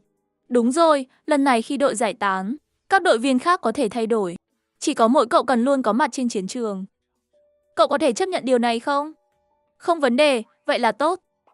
Đi thôi, đến biệt thự của tôi ăn tối. Nhân tiện tôi cũng muốn xem thử khả năng uống rượu của cậu thế nào. Rượu của thầy mạnh thật đấy. Cả thân thể bất diệt của tôi còn chịu không nổi. Cả cấp độ thứ 5 cũng suýt không chịu nổi. May mà tôi không uống quá nhiều. Thu Quý, cậu đang ở đâu vậy? Mạch Đăng, bên cậu xong chưa? Ừ, mới xong. Xe tôi đang chuẩn bị qua đón cậu. Hay là cậu đến thẳng ký túc xá của tôi đi. Cái đồ này tôi lần đầu mặc. Ngại quá không dám ra ngoài. Mạch Đăng trong lòng không khỏi cảm thấy mơ hồ. Ý là sao? Được rồi. Tôi sẽ qua ngay. Mạch Đăng, cậu đến rồi. Cái đồ này có chút không tiện. Vào đi. Tống Thu Nguyệt cũng có chút ngại ngùng, gương mặt trắng nõn đỏ lên một chút. Cái đồ này tôi mới mua hôm qua. Cậu thấy có kỳ lạ không? Hay tôi đi thay bộ khác? Mặc thế này ổn không? Cứ tin tôi, sẽ không sao đâu. Để tôi lo, cậu cứ yên tâm. Không cần đâu, cứ thế này thôi, nghe tôi đi. Dù sao trong phòng huấn luyện chỉ có chúng ta 2 người, coi như là luyện tập sự tập trung. Cứ làm theo lời tôi đi. Vậy tôi nghe theo cậu. Tống Thu Nguyệt thở phào một hơi. Trong lòng không khỏi dâng lên một niềm vui nhỏ. Các anh của tôi là dị năng lệ quang, ánh sáng bình minh, đã cho tôi một số khả năng cảm giác đặc biệt. Mọi khi tôi luôn bao bọc kỹ càng. Khi đi ra ngoài, tôi có thể cảm nhận được đủ thứ ánh nhìn nóng bỏng, ánh mắt. Lần đầu tiên tôi cảm nhận được cảm xúc như vậy từ Mạch Đăng. Thật sự là lần đầu. Kế sách của Tiểu Hà của Nhiên có hiệu quả. Như mọi khi, cậu hạ sức mạnh xuống cấp 2. Xem có thể đánh bại tôi không? Đánh bại tôi à? Tôi chưa từng nghe thấy yêu cầu như vậy. Nếu vậy, tôi sẽ làm theo yêu cầu của cậu trong trận đấu cao độ này. Chỉ nửa tiếng sau, Tống Thu Nguyệt đã nhận thua trước. Thế nào, lần này đã bị đánh phục chưa? Hammer, chúng ta đã đấu qua vài lần rồi mà. Cậu có thể nói là tôi hiểu rõ từng chút một. Tôi không phục, trừ khi cậu thực sự có thể đánh tôi đau. Chỉ có 3 mới khiến tôi phục. Mạch Đăng lập tức cảm thấy có chút tức giận. Mặc dù trận đấu vừa rồi có chút thô bạo, nhưng tôi sợ làm tổn thương cậu, nên đã không dùng sức mạnh, không ngờ lại thành lý do khiến cậu không phục. Hay là cậu có sở thích đặc biệt gì đó? Nói đi, muốn tôi đánh cậu chỗ nào? Cậu đang nói cái gì vậy? Xin lỗi, là tôi nghĩ sai rồi. Không sao, tôi không trách cậu. Mạch Đăng, tôi muốn hỏi cậu một câu. Có thể không? Tống Thu Nguyệt vừa hỏi vừa mặt đỏ bừng. Được, Mạch Đăng. Cậu thích tôi không? Mạch Đăng hơi sững lại, là người chưa từng có mối quan hệ nào. Lần đầu tiên bị hỏi như vậy, cảm giác trong cơ thể giống như bị châm lửa.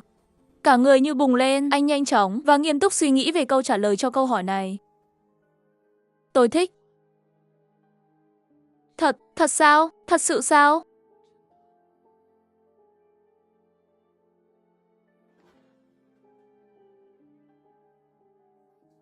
Tôi cũng thích cậu. Chúng ta ở bên nhau nhé. Theo kế hoạch ban đầu, tôi định đợi khi đạt cấp độ cao hơn một chút, mới nghĩ đến những chuyện này. Không ngờ Tống Thu Nguyệt lại chủ động đến mức này. Vậy thì tôi cũng không cần phải kiên trì nguyên tắc này nữa. Tôi đồng ý với cậu. Một lúc sau, Mạch Đăng thu tay phải lại đầy thỏa mãn. Không ngờ trước khi xác nhận quan hệ mà cậu lại táo bạo thế này. Chưa xác nhận quan hệ tôi đã thế này rồi. Nếu thế tôi chẳng phải là lưu manh sao? Sao? Cậu không thích như thế à? Không, tôi không phải không thích. Tôi không có không thích. Tống Thu Nguyệt khuôn mặt đỏ bừng. À này, giải đấu các trường đại học toàn quốc không phải sắp bắt đầu rồi sao? Cậu cần tài nguyên gì không? Tôi có thể giúp cậu hết sức. Nếu ở đây không đủ, cậu còn có thể xin từ gia đình. Cậu muốn nuôi tôi à? Cũng không phải là không thể. Tôi sẽ nói với ba tôi. Tin tôi đi, ông ấy không những không phản đối, mà còn sẽ cho cậu nhiều tài nguyên hơn nữa. Ai bảo cậu là ECC cấp chứ? Cậu thì thôi, tôi chỉ ăn của cậu thôi. Tôi chỉ muốn ăn cơm của mình cậu thôi. Được rồi, Mạch Đăng ca ca. Cậu có yêu cầu gì cứ nói cho tôi biết. Tôi sẽ hỗ trợ cậu vô điều kiện. Chị Giang Tuyết là người đầu tiên để lại dấu ấn trên mặt cậu. Vậy tôi là người thứ hai. Chị ấy đã nói điều này với cậu rồi à? Dĩ nhiên, chị Giang Tuyết là người rất tốt. Nếu Mạch Đăng ca ca cũng thích chị ấy, tôi cũng sẽ không để bụng. Trong mắt Tống Thu Nguyệt, ánh mắt lóe lên một tia kỳ lạ. Có phải tôi nghe lầm rồi không? Mạch Đăng ca ca, cậu không nghe lầm đâu. Nếu cậu là người bình thường, tôi đương nhiên sẽ không thế. Nhưng tiếc là cậu không phải. Chênh lệch giữa tôi và Mạch Đăng quá lớn. Với thực lực của cậu ngày càng mạnh, chẳng biết tôi còn có thể ở bên cậu không? Không chừng sẽ không thể. Vậy thì tôi còn thà để cậu có thêm một chút lưu luyến. Và chị Giang Tuyết là lựa chọn rất thích hợp. Quan trọng hơn là chị Giang Tuyết là người rất tốt. Tôi cũng không ngại cùng chị ấy tiếp xúc. Dù tôi thích cậu, nhưng chị Giang Tuyết chưa chắc đã muốn vào giữa chúng ta. Nói như vậy, nếu chị Giang Tuyết đồng ý, Mạch Đăng ca ca, cậu sẽ không từ chối phải không? Tống Thu Nguyệt cười khúc khích, mặt đỏ bừng. Chị Giang Tuyết, chị cũng nghe thấy rồi đấy. Quyết định tiếp theo nằm trong tay chị đấy. Giang Tuyết cũng ở đây. Chị phải giữ lời đó nhé. Không được nuốt lời đâu đấy. Chà, tôi rõ ràng là tới để luyện tập và tranh tài mà. Sao lại đột nhiên có thêm hai bạn gái vậy? Chiêu thức này thật sự quá mượt mà. Ngay cả Mạch Đăng cũng có chút ngỡ ngàng khi anh ta kịp phản ứng lại. Vẫn đang ở giữa hai người họ. Giang Tuyết khẽ run rẩy người. Học đệ thật xấu. Mạch Đăng vừa mới cắt xong. Em hơi đói rồi. Chúng ta có nên ra ngoài ăn chút đêm không? Được, Giang Tuyết khuôn mặt cũng hơi đỏ. Các người đợi em một chút, em đi tắm đã. Vừa rồi em có chút mồ hôi. Giang Tuyết tỷ, chúng ta cùng đi nhé, em cũng có chút mồ hôi. Mạch Đăng ca, anh muốn đợi chúng em ở đây, hay là muốn đi tắm trước?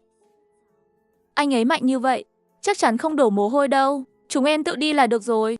Hai cô gái này sau khi xác định quan hệ, cũng dám làm dám nghĩ hơn. Hôm nay tôi phải đi một chuyến đến khu hoang dã, tối về tôi sẽ trở lại. Mặc dù đã chính thức xác định quan hệ, nhưng so với trước kia, cuộc sống của Mạch Đăng hình như cũng không thay đổi nhiều. Mỗi ngày ngoài việc tham gia huấn luyện đội nhóm, chỉ còn lại luyện tập cá nhân. Điều khác biệt duy nhất là trước kia Mạch Đăng đều luyện tập một mình. Hiện giờ không phải là Thu Quý đi cùng, thì là Giang Tuyết cùng đi. Có lúc cả hai còn cùng nhau đi theo. Thầy, em muốn xin nghỉ mấy ngày, đi một chuyến tới khu hoang dã Vân Thủy. Đi đi, vừa lúc tôi đã giao cho phó đội trưởng Khủng Thời Đại dẫn đội. Giải đấu liên đoàn đại học sắp bắt đầu. Nếu là thành viên bình thường xin nghỉ, Dương Trấn Thiên có thể còn do dự, nhưng Mạch Đăng là đội trưởng nên là ngoại lệ. Cái đó là siêu xe là phà gì mới nhất. Lại là đại gia nào đến đây thế?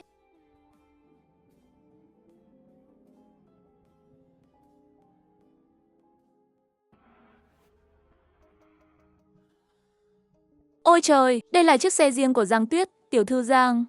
Quá không dễ dàng rồi, nữ thần Giang của tôi, lần trước đến khu hoang dã Vân Thủy, đã là cách đây nửa năm rồi, nhanh chóng gửi vào nhóm đi. Cũng phải hối tiếc. Người lái xe là một người đàn ông, tôi bị thất tình rồi. Anh em ơi, tôi phải khóc trước đây. Mạch Đăng chỉ bình tĩnh đi qua, chỉ để lại một cái bóng lưng đẹp trai. Xong rồi, tất cả xong rồi.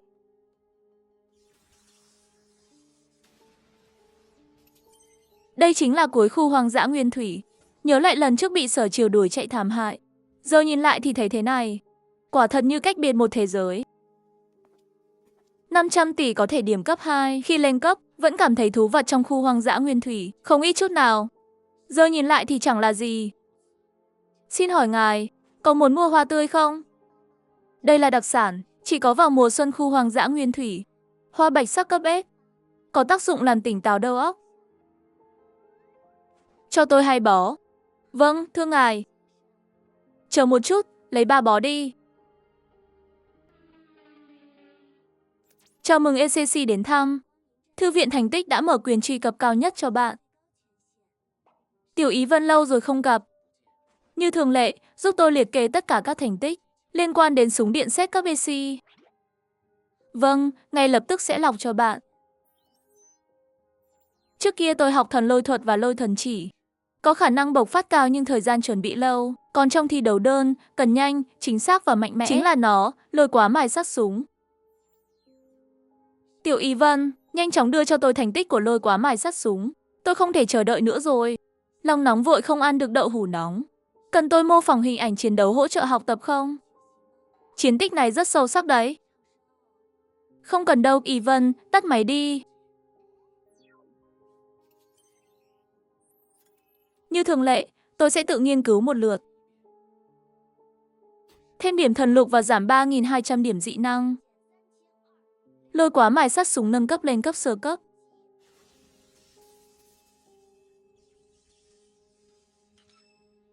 Xong rồi, Ivan, tôi đã học xong rồi. Si giới, bạn học nhanh thật. Tiểu Ivan, đừng dùng từ dùng đũa để hình dung tôi nhé. Vậy tôi nên nói là hiệu quả của bạn thật cao. Đúng rồi, lại giúp tôi tìm ra chiến tích mới nhất về lôi điện Tây, thành tích cấp Anh. Lôi ẩn chỉ cần thả lôi điện nhất năng là có thể tạo ra lôi ảnh phân thân, hoàn hảo kết nối khoảng trống tấn công. Đồ tốt, nếu lôi ẩn này được sử dụng tốt, chắc chắn không thua kém thành tích cấp EC. Thêm điểm vào thần lục tiếp đi. Giảm điểm dị năng, lôi ảnh phân thân đã học được đến cấp sơ cấp. Tiểu Ý Vân, tôi đã học xong rồi. Đi trước đây, lần sau gặp. Cấp EC thật sự học nhanh ghê. Tôi đã về từ khu hoang dã Nguyên Thủy rồi, Đi duy trì cảm giác chiến đấu đi. Là hiệu trưởng gửi cho bạn. Hoa trắng cấp EC. Solar, cấp F liệu có quá rẻ không? Từ nhỏ đến lớn, hiệu trưởng Lăng không biết đã nhận bao nhiêu quà từ những người theo đuổi. Từ cấp Anh đến cấp ECC, thậm chí có người tặng cả cấp CC. Sao tôi lúc mua không nghĩ tới điều này nhỉ? Xong rồi, đến lúc này, tim mạch đang đập với tốc độ 180 nhịp mỗi phút. Nhanh hơn cả lúc đối đầu với thú dữ. Nếu đã là tấm lòng của em, thì anh sẽ nhận thôi. Hoa bạch sắc bay lên không trung, rơi vào lọ hoa trên bàn của phó hiệu trưởng Lăng Sương.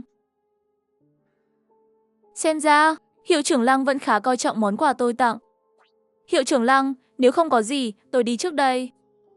Chờ một chút, nghe nói đội của các bạn đã đánh bại học đường. Hai đội mạnh nhất trong lịch sử 100 năm, làm khá lắm. Thực ra là đội yếu nhất trong số đó, cũng tốt rồi mà. Cảm ơn hiệu trưởng khen ngợi. Ngày mùng 9 tháng 3, 9 giờ sáng, chúng ta sẽ lên phi thuyền. Đi tới thành phố tổ chức giải đấu đại học toàn quốc. Lúc đó tôi sẽ bay cùng các bạn trên cùng một chiếc chiến cơ. Đến lúc đó tôi cũng sẽ mang theo một số vé trận đấu. Tôi cũng có mang một ít vé. Bạn có thể mang về tặng bạn bè, người thân. Vé giải đấu rất đắt và khó có được.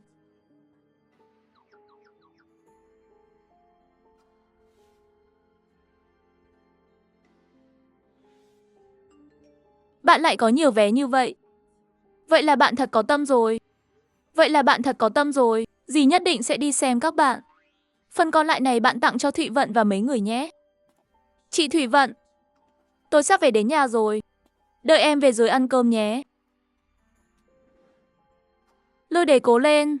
Báo Đại cố lên. Cả 3 vị trí đầu đều phải giành được. Đừng để lại bất kỳ ân huệ nào. Yên tâm đi, tân binh lên đường rồi.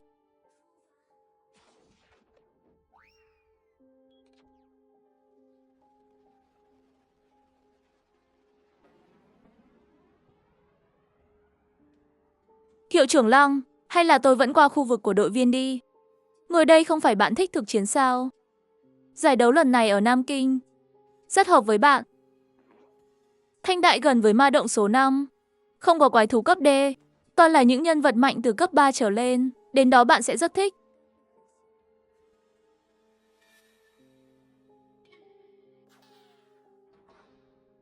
Đó là đội của Đại học Dị năng Tận Thế. Mở đèn chỉ dẫn nhanh lên.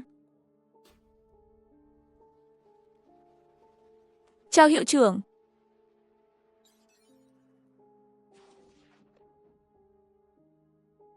Đây là đội Esigi của Đại học Dị năng Tận Thế. Phó hiệu trưởng Lăng là dị năng giả thuộc hệ không gian. Cảm giác áp lực thật mạnh mẽ. Không ngờ có thể đơn thương độc mã giết được đại giáo chủ trung vệ 8 kỳ. Hiệu trưởng Lăng, viện trưởng Dương. Chào mừng các bạn đến Nam Kinh. Mọi người theo tôi vào thành. Người dẫn đầu chính là đội trưởng của Tận Thế. Người có khả năng dị năng cấp VC đúng không? Anh ta trông cũng khá phong độ. Đó là Lôi Đế của Tận Thế. Cuối cùng cũng gặp được anh ta ngoài đời. Bạn là đội trưởng đội đại diện của trường đúng không, Mạch Đăng? Tôi là đội trưởng đội đại diện của Kim Đại, Vương Kỳ. Chào bạn, chào mừng các bạn đến với Nam Kinh. Sau này các bạn có thể ăn ở đây. Tất nhiên, cũng có thể gọi đồ ăn ngoài ở khu nhà ở bên đó. À đúng rồi, sau bữa tối. Sao năm nay đội học đường lại có một đội trưởng cấp 3? Không phải là hết người rồi chứ? Đừng coi thường anh ta đứng đầu bảng xếp hạng đó. Đã bỏ không ít tiền để mua được vị trí số 1 đấy. Vương Kỳ mỉm cười rất lịch sự. Đội trưởng Mạch Đăng, nhìn vào đội hình của các bạn năm nay, quả nhiên mạnh hơn năm ngoái rất nhiều. Đặc biệt là bạn đứng đầu bảng sức mạnh ngũ đại. Mong đợi màn thể hiện của bạn. À đúng rồi, với tư cách là nhà vô địch năm ngoái, xin nhắc nhở bạn một chút. Năm nay giải đấu có vẻ sẽ gay cấn hơn. Hy vọng bạn có thể vào đến chung kết. Cảm ơn bạn đã nhắc nhở, giải đấu càng gay cấn càng tốt. Dù sao thì giải đấu của Quảng Đông cũng chẳng có gì thú vị. Đúng là mấy tên này thật sự ngông cuồng. Tên này trông rất nhiệt tình, nhưng giọng điệu lại mang theo một chút cảm giác ưu thế. Còn ánh mắt của vài đồng đội cũng đầy tính xâm lược. Chẳng giống như đang nhìn đối thủ, mà giống như đang nhìn một con mồi yếu đuối. Bao nhiêu năm qua giải đấu các trường đại học chỉ thắng chúng tôi có một lần, mà giờ lại nghĩ lần này có thể thắng chúng tôi. Thật là ngây thơ. Đợi trận đấu bắt đầu, tôi sẽ cho họ biết ai mới là người đứng đầu. Không cần để ý tới họ, đi thôi, chúng ta đi ăn trước. Giải đấu các trường đại học toàn quốc sắp bắt đầu, đội trưởng học đường Mạch Đăng lại không ngờ. Bất ngờ bị cuốn vào một cuộc xung đột trên phố. Này cô gái, có muốn trao đổi liên lạc không? Chàng trai mặc áo trắng xông lên, cơ thể nồng nặc mùi rượu. Xin lỗi, tôi không thích chia sẻ thông tin liên lạc với người lạ. Ha ha ha ha, không ngờ anh chàng đẹp trai của chúng ta cũng có lúc bị từ chối. Thật là buồn cười. Để tôi kể với đội trưởng một chút. Khuôn mặt chàng trai áo trắng lập tức cứng lại. Có vẻ như anh ta cảm thấy mất mặt. Cái đồ tự cho mình là Thanh Cao. Tôi muốn số điện thoại của bạn, là tôi coi trọng bạn đấy. Thật sự quá chán. Bạn vừa nói gì cơ? Con dám chống lại tôi à? Bạn biết tôi là ai không, mà lại dám nói chuyện với tôi như vậy? Một luồng khí thế mạnh mẽ gấp trăm lần so với hắn bỗng dưng tỏa ra từ người chàng trai áo trắng. Khí thế khủng khiếp đó, ngay lập tức xung quanh nhiều người chú ý đến động tĩnh ở đây, nhận ra nhóm của chàng trai áo trắng. Hình như là người của Đại học Dị năng Bạch Sơn. Đúng vậy, chính là chàng trai áo trắng đứng đầu nhóm đó. Hình như là phó đội trưởng của họ, Kỳ Lương. Anh ta là một dị năng giả cấp 3 thượng vị. Cấp 3 thượng vị. Cùng cấp với các giảng viên trong trường chúng ta rồi. Chúng ta đi thôi. Đừng bận tâm với loại người này. Lão Kỳ, chúng ta tới đây là để thi đấu. Đừng làm to chuyện. Nếu không sẽ ảnh hưởng không tốt đến trường. Nếu không phải tôi còn phải thi đấu, tôi chắc chắn sẽ không dễ dàng tha cho bạn như vậy. Hơn nữa, một kẻ cấp 1 thượng vị như bạn, mà lại muốn đứng ra giúp đỡ người khác. Không đủ tư cách đâu. Anh ta không đủ tư cách. Vậy còn tôi, anh xem tôi có đủ tư cách không? Kỳ Lương cảm thấy như mình bị một con thú hoang khổng lồ dùng ánh mắt sắc bén nhìn chằm chằm, không dám động đậy. Mồ hôi đổ ra, ướt đẫm lưng. Tôi hỏi anh đấy, tôi có đủ tư cách không? Kỳ Lương khó khăn nuốt nước bọt, đang chuẩn bị giải thích thì... Anh là ma.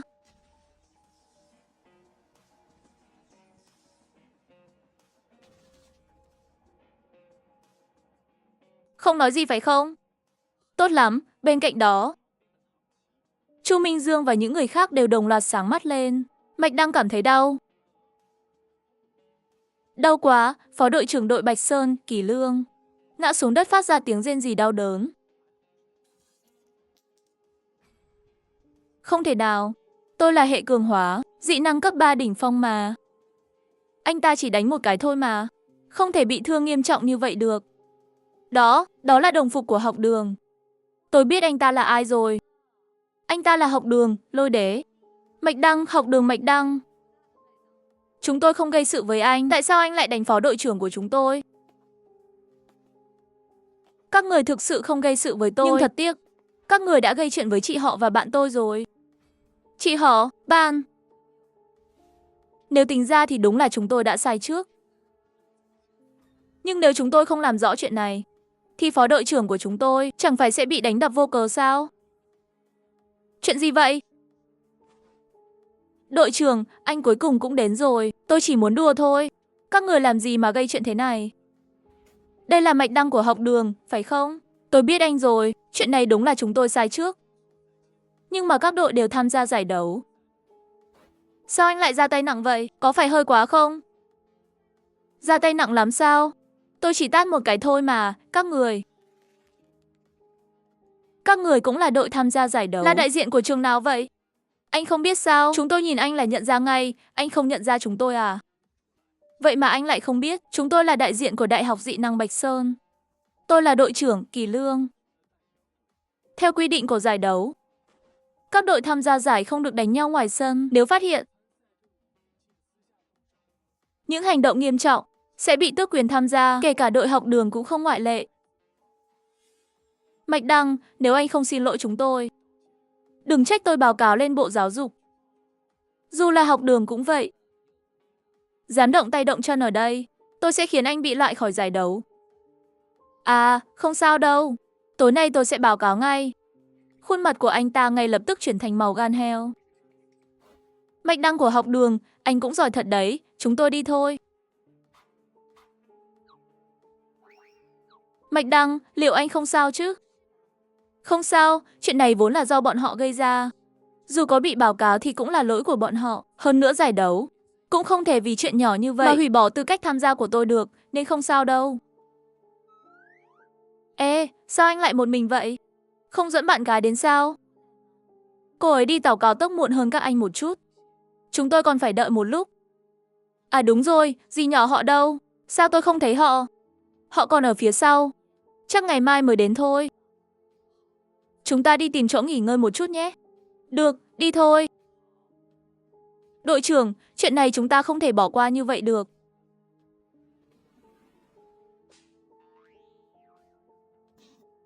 Không bỏ qua à? Anh muốn sao nữa? Chúng tôi, Đại học Dị năng Bạch Sơn, từ trước đến giờ chỉ xếp khoảng 50, nhưng năm nay, dưới sự dẫn dắt của tôi, chúng tôi mới vào được top 10. Có được quyền tham gia vòng đấu thứ 2 của giải. Anh muốn đấu với người của học đường sao? Anh đánh lại được không? Không đánh lại thì chúng ta đi báo cáo Mạch Đăng phạm quy. Yêu cầu hủy bỏ quyền tham gia của anh ta. Mày còn muốn xấu hổ đến mức nào nữa vậy? Mày nghĩ hôm nay là vì cái gì mà ra như thế này? Mày trong lòng chẳng có chút tự trọng nào à? Có vẻ đúng là không đủ sức đánh lại anh ta. Chuyện này chưa kết thúc đâu. Mạch Đăng chắc chắn sẽ không dễ dàng bỏ qua cho chúng ta đâu. Được rồi, tôi chỉ nói vài câu thôi mà.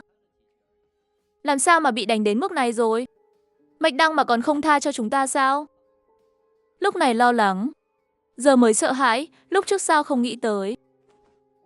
Không thể trả thù riêng, chắc chắn là không thể. Nhưng đừng quên, chúng ta còn một trận đấu đội nữa với học đường. Anh đoán xem, đến lúc đó, anh ta sẽ làm gì? Chết tiệt, Lão Kỷ, anh đang hại cả nhà đấy. Xong rồi, đội trưởng, anh có thể đầu hàng ngay không? Đầu hàng cái gì, mày chỉ là dự bị của người khác thôi. Nếu ngày mai, có trận đấu của chúng ta mà khiến Kỷ Lương không thể ra sân, thì mày ra sân. Đội trưởng, đừng mà. Để tôi giới thiệu một chút. Đây là bạn gái tôi, Tống Thu Nguyệt. Còn người kia là Đông Hạ, sư phụ tôi. Thu Nguyệt, đây là chị họ tôi, Đường Kỳ. Còn đây là bạn của tôi, Chu Minh Dương. Chào bạn, đã nghe Mạch Đăng nói về bạn rồi. Hôm nay gặp, của thật là xinh đẹp và duyên dáng. Chị họ, không dám đâu. Đây là một phần tài nguyên tu luyện cấp B. Không quá quý giá. Chị họ, chắc các người sẽ có ích dụng. Xin nhất định phải nhận lấy. Đường Kỳ, Chu Minh Dương, mọi người, lúc này đều ngây người một lúc. Lão gia, vừa xuất chiêu đã là tài nguyên tu luyện cấp B. Mà còn bảo là không quá quý giá. Ra ngoài bán. Giá ít nhất phải từ 5-6 triệu mới đúng. Được rồi, mọi người đều đã đến. Chị Kỳ, khách sạn của các bạn ở đâu? Để tôi đưa các bạn đi. Sau khi đưa các bạn xong, tôi và Thu Nguyệt sẽ quay lại khách sạn. Khách sạn ở gần ga tàu cao tốc không xa lắm, chỉ cách khoảng 1 km thôi. Ở gần ga tàu cao tốc, vậy thì hơi xa so với nhà thi đấu rồi. Không sao, các khách sạn quanh khu vực nhà thi đấu đã kín hết rồi. Khách sạn gần ga tàu cao tốc thì hơi xa một chút. Khách sạn tôi và Mạch Đăng ở là của gia đình tôi, nếu không ngại thì... Chị Kỳ, các bạn có thể ở đó trong thời gian này. Vậy khi đi xem trận đấu ở nhà thi đấu cũng tiện hơn. Có làm phiền các bạn không? Không phiền đâu. Mạch Đăng, chuyện này chẳng phiền gì cả. Cảm ơn bạn. Các bạn qua đây nhé.